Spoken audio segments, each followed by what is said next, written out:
Hello everyone!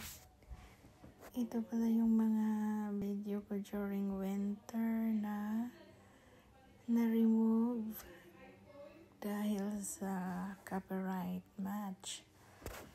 So, nasasayangan ako. I-re-upload ko na lang ito kasi sayang naman. Ang ganda pa naman, di ba? So, yun.